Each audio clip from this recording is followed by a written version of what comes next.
안녕하세요. 김동섭입니다. 9월 6일 아침 시황 하도록 하겠습니다. 벌써 두째 주가 됐고요. 이번 주는 만기주이기도 합니다. 쿼드러블이죠. 그래서 상당한 변동성이 있을 수도 있는 아주 중요한 한 주가 시작이 됩니다. 자, 지난주에 8월 고용지표가 굉장히 중요하다 뭐 이런 얘기를 했었죠. 일단 ADP 민간 고용이 별로 좋지 않게 나왔고, 그 위에 이제 고용 지표가 발표됐는데 시장 예상치를 많이 하회를 했어요. 시장 예상치가 한 72만 명 정도 증가 예상을 했었는데 23만 5천 명 정도 증가를 했습니다. 반토막도 안 되는 모습이었죠. 또 6월 7월에 비해서 굉장히 줄어든 100만 명 90만 명 정도 늘어났었는데 그때에 비해서 많이 줄어든 상황이 되어버렸습니다.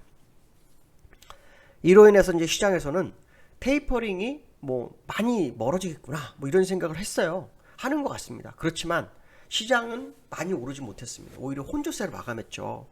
테이퍼링이 멀어지면 당연히 주가는 올라야 되는데 오르지 못합니다. 왜 그럴까요? 이건 한번 생각을 해볼 필요성이 있습니다.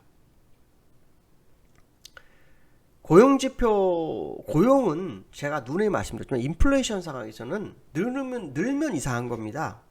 근데 이거를 자꾸 시장에서는 무시를 하고 있는데, 인플레이션이라는 건 물가가 오르는 거잖아요. 물가가 오르게 되면은 소비는 줄 수밖에 없어요. 왜냐? 급여가 많이 오른다 해도 물가 오르는 걸 따라가지 못하고 있기 때문에 그렇거든요. 소비가 줄어들게 되면은 기업은 매출을 늘릴 수가 없어요. 당연히 생산을 줄어들 수밖에 없죠. 그렇죠? 생산이 줄어들게 되면 어떻게 됩니까? 고용은 안 됩니다. 거기다 임금까지 올라요? 고용은 더 안 됩니다. 이건 당연한 거예요. 그런데 자꾸 그 미국에서도 지금 주당 그 급여가 무지하게 오르고 있거든요. 이게 여러 가지를 사면초가 했는데 연준은 자꾸 고용, 최대 고용 이거 얘기하고 있습니다. 진짜 이해가 안 됩니다. 근데 그런 와중에 시장에 뉴스가 나옵니다. 어떤 뉴스가 나왔냐면 니얼 퍼커슨이라는 그 경제학자가 스탠퍼드 대학의 후보 연구소라고 있습니다. 여기 선임 연구원을 했는데 그가 이런 발언을 합니다.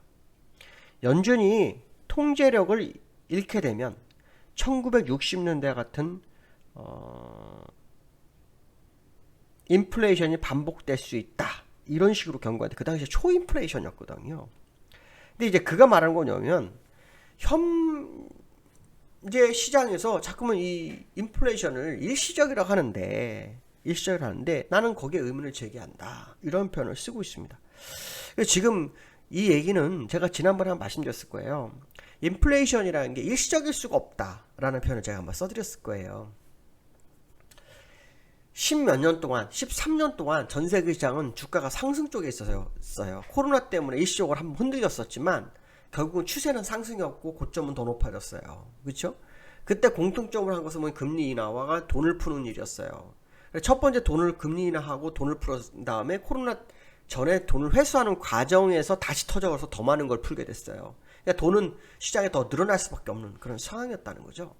근데 그때 그들이 제기했던 게 첫 번째 금리 인상과 테이퍼링을 했을 때 그들이 요구했던 건 뭐냐면 인플레이션 2%라는 그 정도 수준과 그 다음에 완전 고용을 언급했어요. 그 얘기 무슨 말이냐면 인플레이션 2%가 시장의 가장 이상적인 인플레이션이고 그 이상적인 인플레이션은 고용을 최대를 가져올 거다 이거였단 말이에요.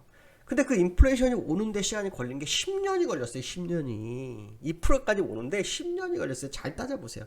10년이라고 13년이 됐는데 코로나가 터지면서 무너졌다가 다시 오르는데 인플레이션이 거기에 따블을 쳐버리기 시작한 거예요. 2%인데 5%대 올랐잖아요.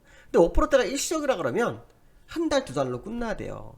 3연속 범칙이라는 게 있어요. 3번 이상 나오면 그건 현실로 받아들이거든요. 근데 지금 3번이 뭡니까? 더 나오는 상황이잖아요.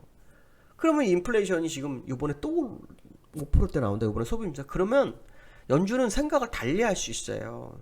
우리가 생각한 것처럼 인플레이션을 일시적이라고 또 언급하기 어렵다는 거. 그것 때문에 아마 테이퍼링이 멀어질 수 있다라는 고용지표의 기대감에도 불구하고 주가를 폭등을 못 시킨 거라고 저는 판단하고 있어요. 그래서 이 리얼 퍼커스의 이 발언이 있었는데 사실은 이 전에 레리 서머스라고 옛날 재무부 장관이었고 지금 하버드 대학 교수도 똑같은 얘기를 했어요. 지금 인플레이션 일시적이지 않다. 외면하지 마라. 인플레이션의 가장 중요한 건 주택가격인데 주택가격이 전체 인플레이션 40%를 차지한대요. 근데 주택가격이 지금 폭등하고 있다는 거지 미국도. 그러니까 지금 그러니까 결론적으로 말하면 제가 얼마 전에 연구했지만 스태그플레이션으로 가고 있는 거다. 저성장 고물가. 그러면 일단 여기서는 물가를 무조건 잡아야 돼요. 물가를 잡아야지 성장할 수 있는 기회. 인플레이션 2%로 가야 완전 고양이 오는 거거든요. 물론 급여 뭐 이런 어떤 내부적 변수도 있을 수 있어요. 그렇지만 또 다른 변수가 있을 수 있지만 중요한 것은 뭐냐, 일단 인플레이션 잡아야 돼요. 그러면 테이퍼링이 아니라 금리 인상 가야 되는 거거든요. 그러니까 지금 연준이 자꾸 시간을 끄는 거 자체가 난센스인 거예요. 물론 뭐 많은 이코노미스트나 일시적으로 그러는데 글쎄요. 그게 쉽지가 않습니다. 왜? 인플레이션 한 번에 하루아침에 나오지 않습니다. 쌓여서 나오는 게 인플레이션이기 때문에 지금 나오는 이 쌓임이 더 커져버리면 대응이 안 됩니다. 이런데 또 러시아 중앙은행이 이런 얘기를 합니다. 무슨 얘기냐면 인플레이션을 못 잡으면 금융위기가 온다. 연준 지금 빨리 움직여야 한다. 그 얘기를 하고 있어요. 다른 나라에서 그 얘기를 하고 있는 상황이에요. 그러니까 지금 이 미국 시장은 지금 연준이 오판하고 있는 걸 수도 있고 알면서도 일부러 어떤 다른 목적이 있는지 모르겠어요. 뭐 제롬 파월이 연임을 하기 위한 방법, 아니면은 뭐 시장에 자꾸 위기감을 주는 것이 위기감을 주게 되면은 시장에 패닉이 올까봐 두려워서 못하는 거, 뭐 이런 거일 수도 있어요. 그래서 지금 보면은 세계 석학들 중에서 진짜 유명한 석학들은 다 이거를 인플레이션에 대한 부분을 언급하고 있다.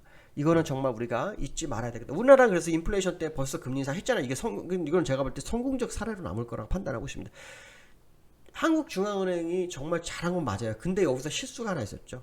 대출을 먼저 조인 겁니다. 이거는 잘못된 거예요. 금리 인상 올려도 자동적으로 십시일반으로 대출을 줄이는 식이 갔어야 돼요. 그러면서 한 번 더 올리고 두 번 올리고 속도감을 내서 차라리 가는 게 맞지, 인위적인 대출 중단은 오히려 조금 더 시장을 어렵게 할 수도 있다는 생각이 저는 개인적 들어요. 물론 이거는 뭐 시간이 지나봐야 알아요. 뭐 그들은 경제학자이기 때문에 사실 그들의 말이 맞을 수도 있어요. 그러나 분명한 것은 뭐냐면 찔끔찔끔 줄여서 어느 순간에 없어지는 문제가 해결되는 이 상황이 제일 좋다라는 거죠. 그게 제일 중요하다. 일단 미국 시장을 보시면 다우는 0.2% 하락, 나스닥 0.2% 상승해서 마감했습니다. 그래서 다운 76주 변곡점에서 일단 음봉이 나왔죠. 그래서 이번 주부터 추세 반전이 나오는지를 좀 보셔야 되고, 나스닥은 올랐지만 상관이 없다고 제가 말씀을 계속 드렸을 거예요. 이 자리는 공간이 원래 있었어요. 네, 공간이 있었기 때문에 목표치를 더 갈 수도 있어요. 그러면 보통 한 주, 두 주 늦을 수도 있겠지만 제가 볼 때는 여기가 변곡점이 될 확률을 좀 열어두고 보시는 게 좋겠다. 이렇게 좀 말씀을 드리고 싶고요. 자, 그 다음에 두 번째인데요. 이게 이제 되게 중요할 것 같아요. 저는 이때까지 그 유럽 중앙은행에 대한 어떤 그 회의에 대해서 ECB 통화정책에 대해서 별로 얘기를 안 했어요. 그죠? 근데 8월 8일에 ECB 통화정책이 열려요. 근데 그 방향성 되게 중요할 겁니다. 9일에 열리네요. 죄송합니다. 8일이라고 잘못 썼네요. 9일에 열리는데요. 왜 그러냐면 얘네들이 내년, 그러니까 지난번에 그 팬데믹 이후에 국채 매입을 늘렸는데 그게 내년 3월까지예요. 그게 축소될 수도 있다라는 게 지금 현재 문제예요. 여기에 키포인트가 뭐냐면 유럽 국가에서 물가 상승률이 장난이 아닙니다. 심상치 않답니다. 그러니까 전 세계 진짜 물가에 지금 포인트가 있어야 돼요. 지금 연준이 뭔가 홀렸는지 모르겠지만 잘못된 판단을 하고 있다. 이거는 결국 시장에 충격으로 분명 옵니다. 연준은 어떤 짓을 했냐면 과거에 자기들 다니다가 길 경우에 갑자기 금리 인하를 하고, 옛날 서프라임 때 있어요. 갑자기 아니다 하다가 갑자기 금리를 0.75씩 막 매번 내렸습니다. 그런데 뭐하면 그 충격은 더 컸어요. 그래서 연준이 12,000일 때 6,500까지 가는데 얼마 안 걸렸어요. 그때 막판에 리먼 브러스 터졌잖아요. 왜? 금리 인하하고 뭐 하다 보니까 저기 대응을 할 수 없는 상황이 됐어요. 리먼 브러스도. 그런 상황이 돼버렸단 말이에요. 그러니까 지금 제가 왜 이 말씀 드리냐면 연준 이러다가 갑자기 금리 인상 날라와요. 그러면 이제 시장 잘 가다가 갑자기 다 토해내고 막 문제가 되는 상황이 올 거라는 거죠.